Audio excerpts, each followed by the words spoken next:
ಇವತ್ತು ನಾನು ಮಡಿಕೆ ಕಾಳು ಪಲ್ಯ ಮಾಡ್ತಾಯಿದ್ದೀನಿ. ಮಡಿಕೆ ಕಾಳು ಪಲ್ಯ ಮಾಡೋದು ಹೇಗೆ, ಉದುರು ಕಾಳು ಪಲ್ಯ ಮಾಡ್ತಾಯಿದ್ದೀನಿ ಮಡಿಕೆ ಕಾಳ್ದು. ಸೊ ಅದಕ್ಕೆ ನಾನು ಉದ್ದಿನಬೇಳೆ, ಕಡಲೆಬೇಳೆ 1 ಟೇಬಲ್ ಸ್ಪೂನಷ್ಟು ಎಣ್ಣೆ ಹಾಕ್ಕೊಂಡಿದ್ದೀನಿ. ನಂತರ ಉದ್ದಿನಬೇಳೆ, ಕಡಲೆಬೇಳೆ, ನಂತರ ಒಂದು ಸ್ವಲ್ಪ ಜೀರಿಗೆ, ಆನಂತರ ಒಂದು ಸ್ವಲ್ಪ ಸಾಸಿವೆ,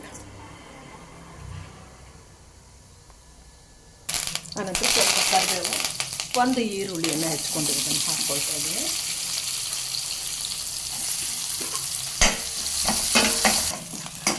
ಈಗ ಈರುಳ್ಳಿ ಸ್ವಲ್ಪ ಬೆಂದಿದೆ. ಈ ಹಂತದಲ್ಲಿ ನಾನು ಒಂದು ಸ್ವಲ್ಪ ಟೊಮೊಟೊ ಹಾಕ್ಕೊಳ್ತಾ ಇದ್ದೀನಿ.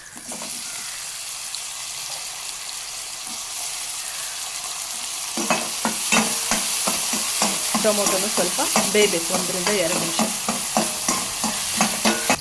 ಈಗ 2 ಹಸಿಮೆಣಸಿನಕಾಯಿ ಮತ್ತು ನಾನು ಕೊತ್ತಂಬರಿ ಮಿಕ್ಸಿ ಮಾಡಿರೋದನ್ನು ಹಾಕ್ಕೊಳ್ತಾ ಇದ್ದೀನಿ.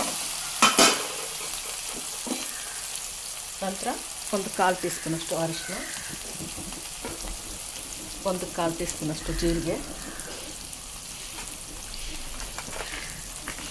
ನಂತರ ಒಂದು 1/4 ಟೀ ಸ್ಪೂನಷ್ಟು ಕೊತ್ತಂಬರಿ ಬೀಜ, ಆನಂತರ ಒಂದು ಸ್ವಲ್ಪ ಒಂದು 1/4 ಚಮಚ ಖಾರದ ಪುಡಿ. ಈಗ ಇದು ಒಂದು ಕುಕ್ಕರ್ ಒಂದು ವಿಷಲ್ ಕೂಗಿಸ್ಕೊಂಡು ಟ್ಯಾಪಿಗೆ ಇಟ್ಕೊಂಡಿದ್ದೀನಿ. ಮೊಳಕೆ ಬಂದಿರತಕ್ಕಂಥ ಮಡಿಕೆ ಕಾಳು ಇದನ್ನು ಹಾಕ್ಕೊಳ್ತಾ ಇದ್ದೀನಿ.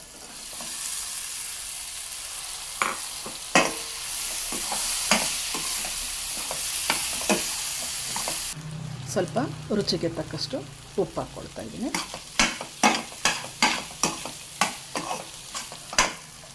ಸ್ಟವ್ ಆಫ್ ಮಾಡಿಬಿಟ್ಟು ಒಂದು ಸ್ವಲ್ಪ ನಿಂಬೆಹಣ್ಣು ಹಾಕ್ಕೋಬೇಕು, ಒಂದು 1/4 ಭಾಗ.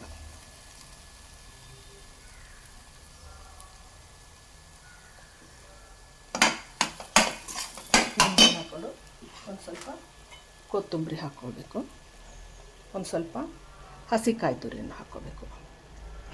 ಒಣಕಾಯಿ ತುರಿ ಹಾಕ್ಕೋಬೋದು ಅಥವಾ ಹಸಿ ಕಾಯಿ ತುರಿನೂ ಹಾಕ್ಕೋಬೋದು.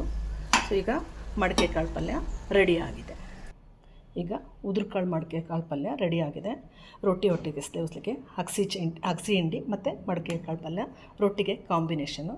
ಸೊ ನೀವು ಮನೇಲಿ ಒಮ್ಮೆ ಈ ಥರ ಮಡಿಕೆ ಕಾಳು ಪಲ್ಯ ಮಾಡಿ ಟೇಸ್ಟ್ ಮಾಡಿ ನೋಡಿ, ಲೈಕ್ ಮಾಡಿ, ಶೇರ್ ಮಾಡಿ. Bye bye. Thank you.